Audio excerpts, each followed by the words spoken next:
Hey everyone, and welcome back to my channel. My name's Lauren, the film student extraordinaire, and today, as you can tell, this is piling up. I usually try to at least clean the background up before I film, but I'm always bubbly. I'm very animated, but I'm really not doing that great. I'm not showing you because it's just breaks my heart. There's a huge trash pile, big clothing pile, and you might be like, Lauren, if it breaks your heart, just clean it. But it's just really not that easy for me. I've really been dealing with depression a lot, and it's just really sinking in, and I just can't. My mom is coming to visit me, to rejuvenate me, to help me, which I really appreciate. She's coming later in the week. I did put on some more fake nails because I wanted to pretend that my life was put together, and I did shower. I just poked myself with my new fake nail. I did shower today. So it's not like I'm a total flop, but it's just been tough. So today, just wanted to prelude that. We're gonna just be going through some plot points for some of my favorite movies. Kind of low-key, chill, fun. There will be spoilers though, so if you're like, oh, I've seen this movie, or I haven't seen this movie, skip, move forwards, because otherwise it's gonna be ruined for you. I'm sorry. It's just how it's gonna be. So I'm just gonna first just explain what the plot points are, what they mean, and then we're gonna dive into some movies. So stick around if you're interested.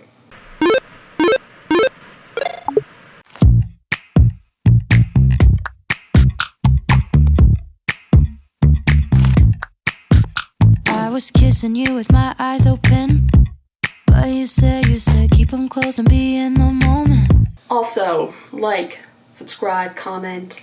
My giveaway for my Buy Me a Coffee community membership group page thing is still running. I will leave that link down below. All you need to do is comment. Well, you have to like and subscribe, and then you have to comment down below what you would like to see me make a video on in the future. You can also follow my Buy Me a Coffee and stay tuned with posts I do that are for everybody. You don't have to pay to see some of my posts, some of them will be exclusive. Okay, back to the video. So the 5 plot points that we're going to be looking at specifically today are 1, the Inciting Incident, 2, the lock-in or the end of Act 1, 3, the midpoint or the accumulation, 4, the end of Act 2 and the main accumulation, 5, the third act twist. Whoa! Also, I think the cat's in here, so oh, there he is, yeah. Hey buddy, do you want to appear on camera? Oh! Ta-da!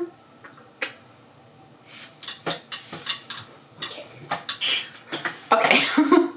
So now let's find a movie to talk about. Also, I have my computer over here because I made some notesies. I didn't want to just I don't know. I wanted to, this is what I do when I couldn't do my other work. I was like, what do I want to talk about? Movies. All right, so let's start with a fun movie, Elf. Everyone, well, maybe not. A lot of people know Elf. You know, it's the one that's buddy, you're a human, not an elf, because he's obviously a human. He's huge. He doesn't have elf abilities, but it's still a shock. And then he goes to New York, right? So the inciting incident is when good old Papa Elf tells him, ow, hit my elbow, tells him, you're not an elf. Now this is the inciting incident because if Papa Elf doesn't tell Buddy that he's not an elf, then Buddy's never going to want to leave the North Pole. He's never going to want to find his real dad. No one cares about his mom, I guess, or that doesn't come up. Well, anyways, he wants to go find his real family. None of that would happen if not for Papa Elf telling him you're not an elf. Now the lock-in or the end of Act 1 is when Buddy finally meets his dad and they have the interaction in his buddy's office building, and he's really excited to see his dad, and his dad doesn't care at all. But that's the lock-in, right? We are now officially in it. We have met the dad. This is who we're going to realize we're going to see Buddy interact with, and who the dad interacts with the rest of the movie. So now we've got the midpoint or the first accumulation, and this would be after Buddy finally gets to, he gets his dad to let him come for dinner. He stays over. He makes his dad tuck him into bed. That's the midpoint, because we're seeing that this relationship is building, but we don't know yet at this point if it's going to go up further or if there's going to be a big dramatic plummet. of course, that plummet comes in the end of Act 2 when Buddy's like, oh no, everything's miserable, I made things worse for everybody, and he runs away. Because like he had just basically made the dad lose a book deal because of the Peter Dinklage character who he accidentally insults because he thinks he's, you know, like him because he's short. So that's, you know, that's like, oh my god, the end of Act 2, what's gonna happen now? Buddy's running off on his own, he's like chaotic, it's wild. And then of course Santa's about to appear with his broken down sleigh because there's not enough belief and everything's building up, right? But then we've got the twist. So the twist here is that, I kind of gave it away, I realized when I just said, but Santa's sleigh breaks down. So in the midst of Buddy like running away, freaking out, suddenly he goes from not really having a purpose at all in New York City to he is the only one who can fix Santa's sleigh right now. Santa like needs him. But then of course we get those policemen on their horses that come charging away. That's a twist that we do not see this. We don't see any of that coming. We sort of understand at one point we're like, oh, Buddy's gonna save the day. But then, you know, we get this extra turmoil. And I actually realized in my notes I didn't actually spoil the total ending. So that was nice of me. So now if you want to know what happens, does Santa's sleigh get fixed? Do they get away? You have to watch the movie. All right, let's do another one. So now we're talking about The Matrix. Once again, I feel like this is a pretty common movie. At least everyone remembers that like, whoa, whoa, you know, mood. And, you know, everyone's like, are we in The Matrix? So our inciting incident is when that weird buggy thing gets placed into Neo's mouth, because that's when, you know, things are really not what they appear to be. You know, he's not just in like a world where he is like a hacker. Like suddenly things have changed, the stakes have been uplifted, and we're in a new setup, which is all the point of the inciting incident. Like it's gotta happen. So the end of Act 1, or lock-in, if you can guess, that's obviously the part where Neo takes the red pill, because he's have to make this choice now, right? Like he's learned a bit more about things, and then Morpheus is like, take your pick. And it's his chance, like this is his time to decide where the rest of the movie is gonna go. He takes the red pill, which means that the rest of the movie is now set in motion officially. The inciting isn't sort of set in motion, but it's almost like there are two roads. Obviously there's two pills, and Neo takes, say, this one, and then the rest of the movie can get going, and he is now in it. He is now out of the Matrix. But he's still in the Matrix, but he's no longer like a sleeping blob man thing. Now, the midpoint, or the first accumulation, is when Neo meets the Oracle, and he's like, am I the one? I don't really feel like I'm the one. Like, what's going on? And the Oracle very dramatically says that, you know, Morpheus is planning on dying for you. One of you is gonna die. It doesn't really matter who, basically. Like, that's pretty much what the Oracle says.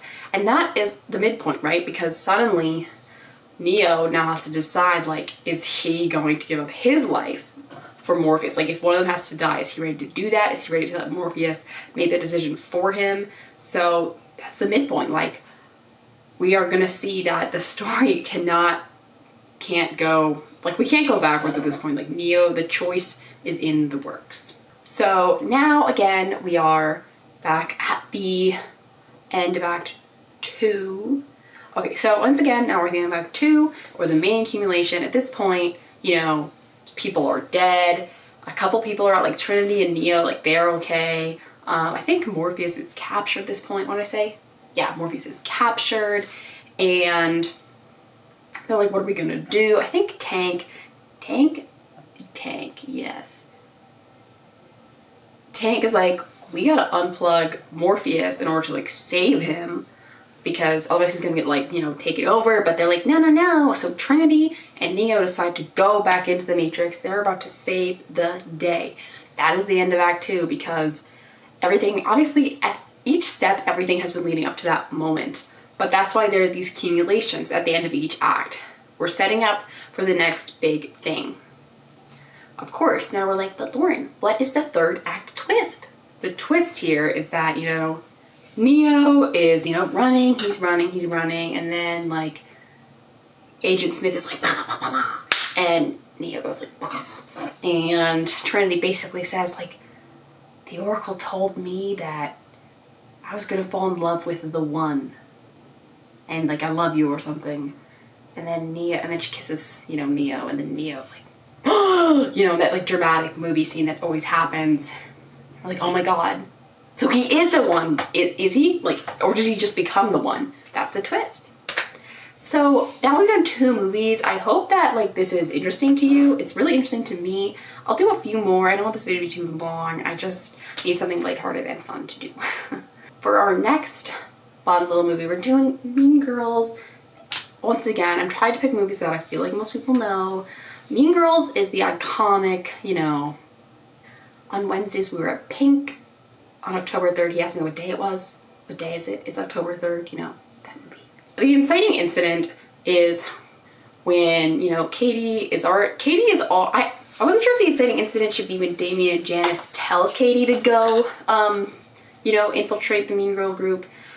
But I decided against that because the Greek setup all has to do with, unfortunately, you know, Aaron Samuels, the boy. So technically I have it placed when, you know, Katie's like, I have a crush on Aaron, but Gretchen and Gretchen and Karen are like, you can't. He's Regina's ex, and, you know, we don't date each other's exes when we're friends or women. And that really sets up this whole thing, because then we're like, okay, so is Katie gonna go for this guy or not? I think that's an Inciting Incident. That was set up because Katie infiltrated the group, as the other people said, but this I feel like sets up more of what actually happened in the plot. Alright, so then the end of Act 1 is when, you know, there's the Halloween party that Katie goes to looking like terrifying, like a corpse zombie vampire bride. And, you know, she sees Regina kiss Aaron, and then she's like, oh no, and then she decides that that's when she kind of infiltrated, she was like meeting people, but this is when she officially decides with Damien and Janice to ruin Regina's life. And that, of course, is the end of Act 1, because we are now locked in. Like, now we know that we got here because of a boy, but now it's really going to be more girl and girl warfare. So now the midpoint is when, you know, Katie and Aaron are studying together now, and she's like, why are you with Regina again? And he probably has like no good answer because he's a, I don't know, a horny man or whatever. And then she's like, you know, she's cheating on you.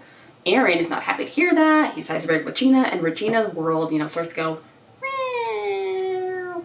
So of course this is the midpoint, because is Regina's world going to keep going down? What's going to happen with Katie and Aaron? Like, things are really in place, but we have no clue where it's going to go from here. We're at the middle.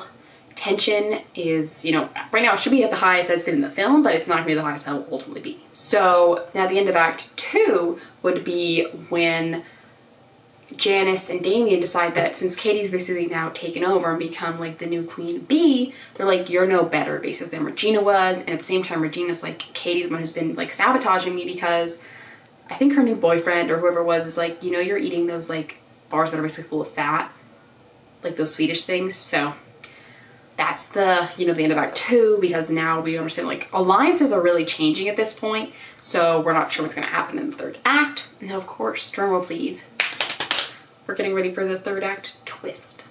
Now the twist here is that, you know, Regina storms out.